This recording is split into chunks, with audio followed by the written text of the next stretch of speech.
everyone. This presentation will delve into the history of Japanese artistic gymnastics. For reference, artistic gymnastics encompasses both men and women's gymnastics. The men compete 6 events, while women compete 4 events.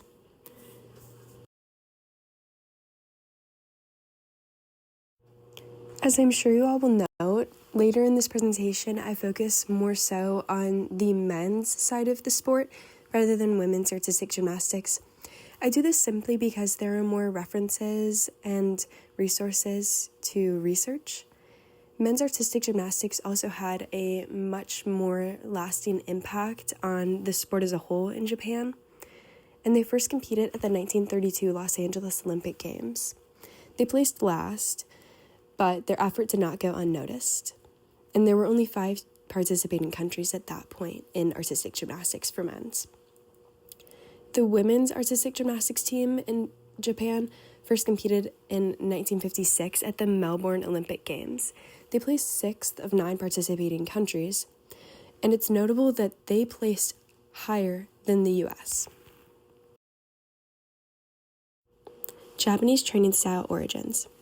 We're now going to delve into more so how gymnastics in Japan relates to Japanese work ethic and Japanese work culture directly. In the 1960s, an era in Japan coined the golden era of gymnastics. The Japanese gymnastics teams focused on all-around performance rather than event specialists. This means that rather than certain gymnasts doing certain events and other gymnasts filling in for those gymnasts' weak points, the whole team would do every single event. This helped with creating equal opportunity in the sport between gymnasts, and it focused on building the whole team dynamic and creating a team ethic rather than a few individuals contributing to a group. This encouraged other countries like the USSR and the United States to do the same. The gymnasts also learned from each other. They would watch recordings of gymnasts from other countries and nitpick and find flaws and faults, and then use those faults and flaws and apply them to their own skills to better their routines. They would read international magazines, and the teammates often taught each other skills and technique. On the right is pictured Yukio Endo. He was Japan's first gymnastics all-around gold medalist in both men's gymnastics and women's gymnastics. He received the gold medal on the pommel horse. Following World War II, Japan as a country was banned from the Olympic Games. In 1948, they were not allowed to participate. In 1952, Japanese gymnasts indirectly represented Japan. They represented without their title country name, and the men were able to win 5th place. In 1956, the Japanese men's gymnastics team made a major comeback. The team finished 3rd. They were behind the USSR and Hungary. It's notable that the USSR was extremely strong in gymnastics all the way through until the 90s. In 1956, Takashi Ono won first Olympic gold on men's high bar for Japan. This would follow strongly into 1960, when Japan won their first team all-around gold medal. In 1964, as previously mentioned, Yukio Endo won an individual gold for Japan. On the right is Yukio Endo on the gold podium.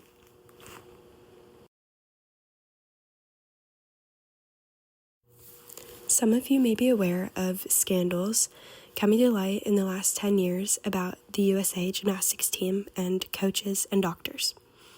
Well, similar things happened in Japan in the 1970s. To note, gymnasts usually went through high school gymnastics clubs. They did not compete in teams, but they did practice. They then would go on to university and join clubs where they were scouted to join the international team or simply represent the country. while in university training, gymnasts were told to try C skills, which are extremely difficult and should not be trained without proper supervision, coaching, and safety. Nevertheless, Japanese gymnasts in the 70s were ordered by unsafe coaching practices, and this led to scandal.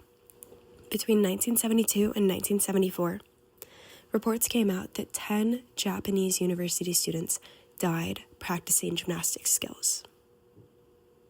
An additional 13 students became disabled, and some of them were paralyzed.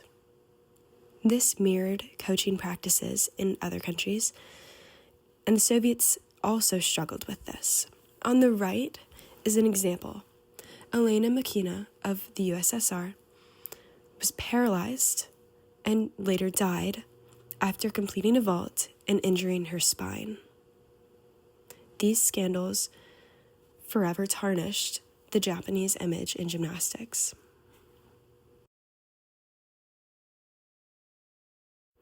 Once again, paralleling the strong Japanese work ethic, the Japanese gymnastics team must get to know one another and really practice their skills before major competitions. One way they do this is by gashuku, which means training camp in Japanese. Gashuku occurs 5 weeks before major competitions. During the first week, the team lives together and bonds. They practice skills, go to gym, they do everything together, they even eat meals together. This is to really solidify and build the team work ethic, because if, let's say, one of your teammates falls on an event, you have to pick it up and do them proud. You must get to know one another very well. In weeks 2, 3, and 4 of gashuku, the team focuses on skills and technique. They do not live together, and they really try to strengthen and figure out what faults they have and what they need to perfect. During week 5, they live together again.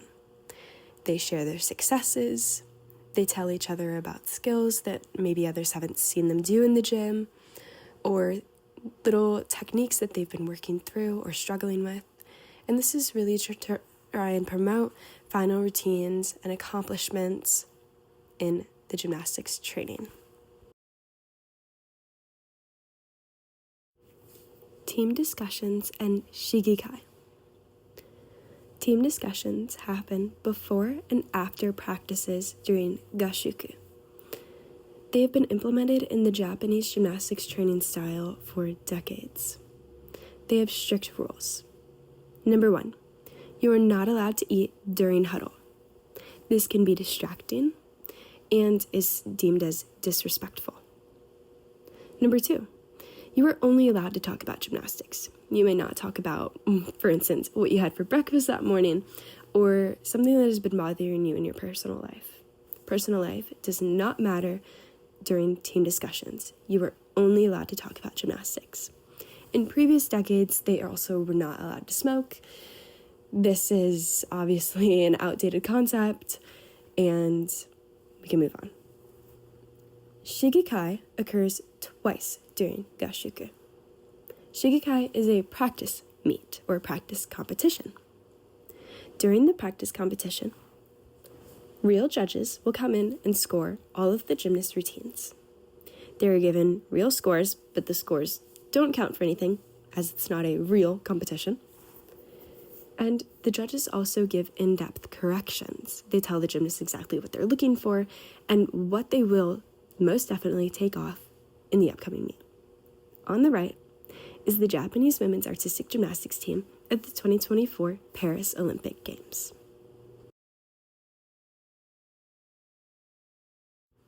Overall, I hope that if you can take one thing away from this presentation, it's that the Japanese gymnastics team has a very strong connection to the overall Japanese work ethic and work culture. On this page is my works cited, and these resources provided are really awesome. I recommend you check some of them out, especially the second one. Thank you.